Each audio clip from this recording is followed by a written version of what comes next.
ನಿಜವೈ ನೋಡಿದ ದಳವಾಯಿರುವ ನಿಜವೈ ನೋಡಿದ ಬರು ಸಂದದಲ್ಲಿ ನಡೆದಂದ ದಳವಾಯಿರುವ ನಿಜವೈ ನೋಡಿದ ಬರು ಸಂದದಲ್ಲಿ ನಡೆದಂದ. ಅರವಿಂದ ಅರವಿಂದ ನಮಸ್ಕಾರ ಸ್ವಾಮಿ. ನಮಸ್ಕಾರ. ಅರವಿಂದ ಅಂದ್ರಲ್ಲ? ಹೌದಾ? ಅರವಿಂದ ಹೌದಾ? ಹೌದು. ಹಾ ಹಾಗಂತ ಹಾ ಇದು ಯಾವ ಗುರುಕುಲ ಗೊತ್ತಾಯ್ತಾ? ಇಲ್ಲ. ನಾನೊಬ್ಬ ವಿದ್ಯಾರ್ಥಿ. ಹೌದಾ? ಹೌದು. ಹ್ಮ್. ವಯಸ್ಸೇನಾಗ್ಲಿಲ್ಲ, ಹಾ ಈಗಷ್ಟೇ ಮುಗಿತಷ್ಟೇ ವಿದ್ಯಾಭ್ಯಾಸ. ಓಹೋ. ಇಷ್ಟೊತ್ತು ಓದ್ತೈತಿನ. ಹೌದಾ? ಹೌದು, ಎಂತ ಹೇಳೋದು ಅಂತ ಗೊತ್ತಿಲ್ಲ. ಓಹೋ.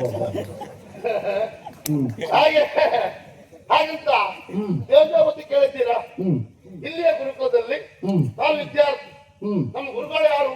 ಯಾರು? ಗಜೇಂದ್ರಾಚಾರ್ಯರು. ಗಜೇಂದ್ರಾಚಾರ್ಯ ಗೋವಿಂದಾಚಾರ್ಯರು ಗಜೇಂದ್ರಾಚಾರ್ಯ ಅಂತ ಈ ಗುರುಕುಲದ ಅಂದ್ರೆ ಅವರು ಮೊದ್ಲಿದ್ದವರು, ಸ್ಥಾಪನೆ ಮಾಡೋರು. ಸ್ಥಾಪನೆ ಮಾಡಿದವರು. ಅವ್ರ ಹೆಸರೆಲ್ಲ ಹೇಳ್ತಿದ್ರು. ನಂಗೆ ಗೋವಿಂದಾಚಾರ್ಯ ಗಜೇಂದ್ರಾಚಾರ್ಯ ಗೊತ್ತಾಯ್ತು.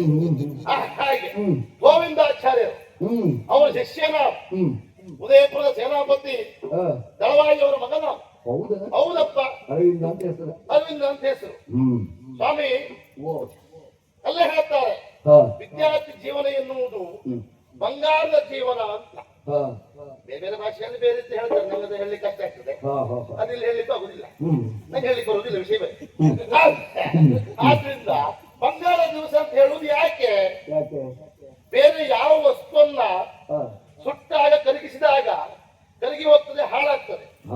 ಅದೇ ಬಂಗಾರವನ್ನ ಎಷ್ಟೇ ಕರಗಿಸಿ ನೀವು ಎಷ್ಟೇ ಪೆಟ್ಟು ಹೊಡೀರಿ ಹಾಳಾಗುವ ಪ್ರಶ್ನೆ ಉಂಟಾ? ಮೂಲ ದ್ರವ್ಯ ಹೋಗುದಿಲ್ಲ, ಹೋಗುದಿಲ್ಲ ಮತ್ತು ಹೊಳಪೆಚ್ಚಾಗ್ತದೆ. ಅದು ಆಚಾರ್ಯರಿಗೆ ಗೊತ್ತು. ಬರ್ತದೆ. ಈಗ ಬಂಗಾರದ ವಿಷಯ ಅವರಿಗೆ ಗೊತ್ತಿಲ್ಲ, ಅವ್ರು ಹಾಕೊಳ್ಳೋದು ನೋಡಿ ಗೊತ್ತಾಗುದಿಲ್ವಾ? ಹಾಗೆ ಆ ರೀತಿ ಎಷ್ಟೇ ಕೊಟ್ಟಿದ್ರು ಮತ್ತೆ ಹೊಳಪೆಚ್ಚಾಗ್ತಾ ಹೋಗ್ತದೆ ಅಂತ. ಈ ವಿದ್ಯೆಯೂ ಹಾಗೆ ನಾವು ಅಭ್ಯಾಸ ಮಾಡುತ್ತಾ ಹೋದಾಗ್ಲೂ ಹೆಚ್ಚಾಗ್ತಾ ಹೋಗ್ತದೆ, ಬಿಟ್ರೆ ನನಗೂ ಪ್ರಶ್ನೆ ಇಲ್ಲ. ಅದಕ್ಕಾಗಿ ವಿದ್ಯಾರ್ಥಿ ಜೀವನ ಎನ್ನುವುದು ಬಂಗಾರದ ಜೀವನ ಅಂತ ಹೇಳಿದ್ರು. ಹಾಗೆ ಲೆಕ್ಕ ಹಾಕೋಣವೇ? ವಿಚಾರ ಮಾಡಿ.